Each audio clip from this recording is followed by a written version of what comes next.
Hello मेरे देशवासियों, मैं सुनील जायसवाल आप सभी का एक बार फिर से एक नई वीडियो के साथ स्वागत करता हूं। जैसा कि आपने देखा था कि हम अपनी जर्नी में यात्रा करते करते पहुंचे क्वेश्चन नंबर 12 की तरफ और हम इसे रीड करते हैं और इसी को हल करते देखते कैसे आसानी से हल किया जा सकता है। आइए देखते हैं। 7 मीटर ऊंचे भवन के शिखर से एक केबल टावर के शिखर का उन्नयन कोण 60 डिग्री है और इसके पाद का अवनमन कोण 45 डिग्री है।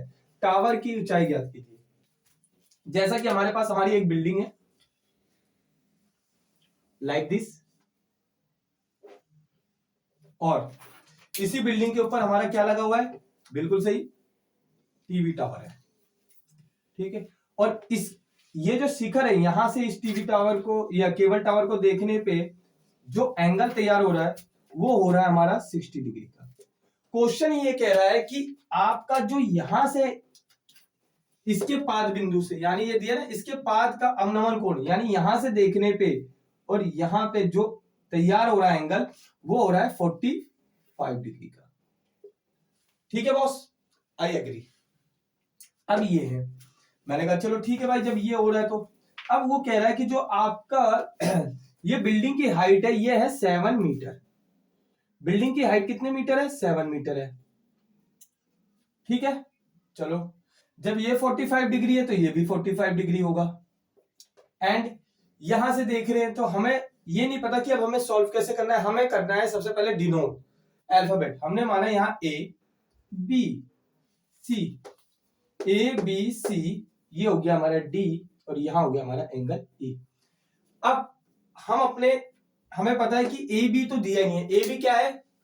टावर, केबल टावर की ऊंचाई। तो केबल टावर की ऊंचाई जब बी नहीं है तो हम क्या मान लेंगे? बिल्कुल सही मेरे दोस्तों, हम मानेंगे इसे एच और इसी से हम क्या करेंगे, इसको सॉल्व। जब यहां हमारा 7 दे रखा है तो बिल्डिंग की हमेशा 2 साइड इक्वल है तो ये भी कितनी हो जाएगी? 7 मीटर हो जाएगी। ठीक है, आ जाइए। अब हमें पता है कि जब हमारे पास बिल्डिंग की जो ऊंचाई है वो 7 मीटर है तो यहां भी 7 मीटर है तो उसके सामने भी 7 मीटर होगी। हम इसको सॉल्व करते हैं। समकोण त्रिभुज, समकोण त्रिभुज सी डी ई, समकोण त्रिभुज C D E, English medium वाले कहेंगे in right angle triangle C D E कितना है? tan theta. tan theta equal to क्या होता है? परपेंडिकुलर अपॉन में बेस। इसी को हम क्या कहते हैं? लंब बटे आधार, हिंदी मीडियम वाले। tan 45 लेंगे हम और tan 45 है क्या हमारा?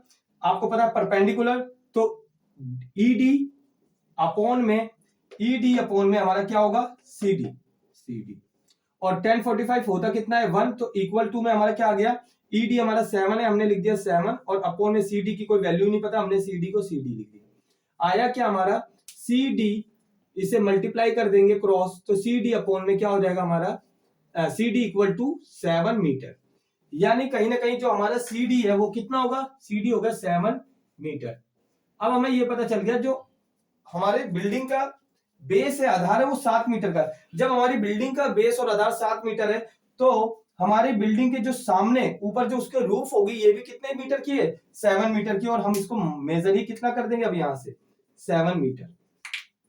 ठीक है, अब देखते हैं, यानी हम ये कह सकते हैं कि सी डी बराबर क्या होगा? बीई।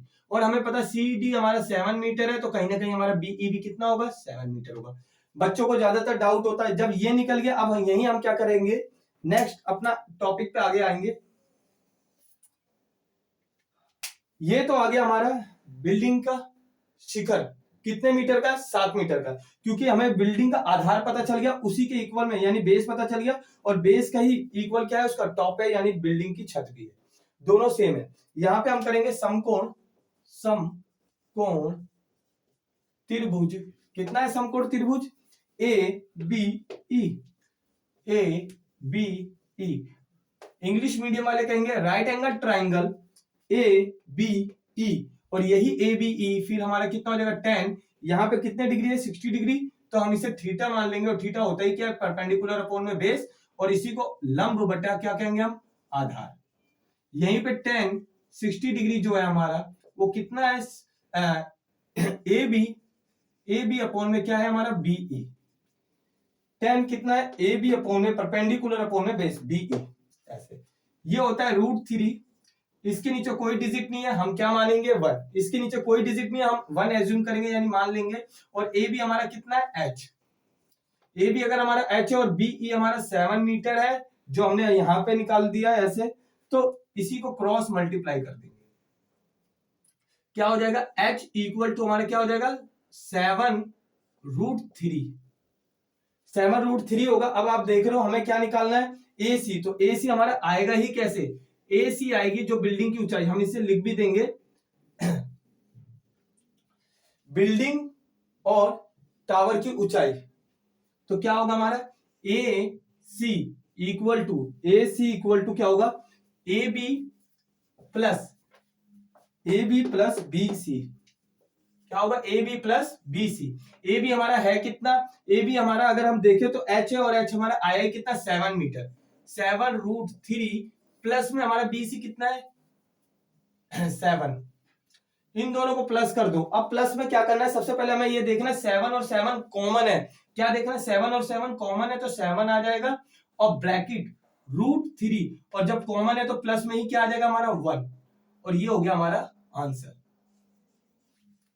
और यही है सी से लेके ए तक, यानी नीचे से लेके ए, यानी बिल्डिंग के 5 बिंदु से लेके और टावर की ऊंचाई तक, यानी टावर का शिखर जो है वो टोटल ही हमारा यहां से लेके इस पॉइंट से लेके यहां तक जो हमारा आंसर है वो 7 ब्रैकेट √3 प्लस में 1 मीटर पूरा हमारा आंसर होगा।